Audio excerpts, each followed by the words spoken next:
আপনারা আমার ছবিতে দেখতে পাচ্ছেন যে রাস্তায়ও কিন্তু পানি জমে গেছে। তবে বন্যার পানির কারণে যারা মাছ চাষ করতেন ঘেরে, সেই ঘেরগুলো ডুবে যাওয়ার কারণে কিন্তু মাছগুলো সব বিভিন্ন জায়গায় ভেসে গেছে পানিতে। সেই মাছ ধরে বিক্রি করছেন জেলেরা।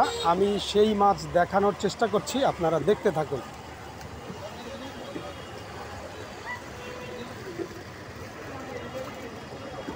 এই মাছগুলো কিন্তু সব বন্যার পানির মাছ, আপনারা দেখতে পাচ্ছেন। তবে কেজি 120 টাকা, 100 টাকা কেজি। তবে যাদের লাগবে তারা কিন্তু আমাকে লিখতে পারেন, এবং আপনারা যদি আমাকে টাকা বিকাশ করে দেন, আমিও আপনাদেরকে মাছ বিকাশ করে দিব।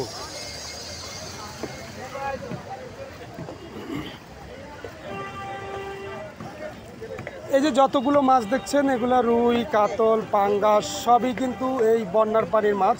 ঘেরের মাছগুলো সব ভেসে গেছে। তারা কিন্তু ঝাঁকি জাল দিয়ে ধরে তারা কিন্তু বিক্রি করছেন। প্রচুর পরিমাণ মাছ, আসলে কেউই ওইভাবে কিনছে না।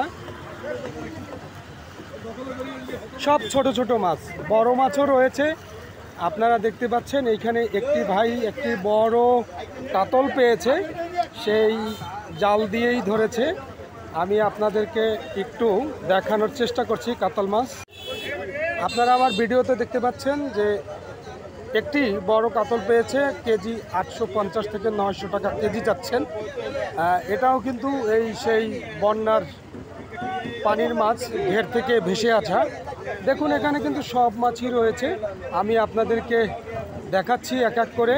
এখানে পাঙ্গাস রয়েছে, সব ধরনের মাছ রয়েছে। তবে আপনাদের যাদের লাগে আমাকে ইনবক্স করতে পারেন, আমি পাঠিয়ে দিতে পারবো বিকাশে, কোনো সমস্যা নাই।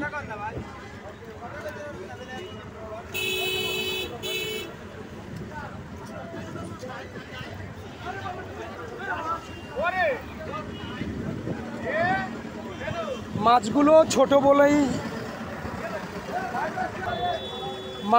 ছোট বলেই অনেকেই কিন্তু কিনছে না, কারণ যারা মাছ ধরছেন তারা তো ছোট বড় না, সব মাছই ধরে নিয়ে আসছে। যতটুকু পারি দেখানোর চেষ্টা করেছি।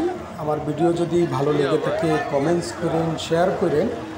আর ভালো না লাগলে আমার কিছু করার নাই, কারণ আমি যতটুকু চেষ্টা করছি দেখানোর জন্য।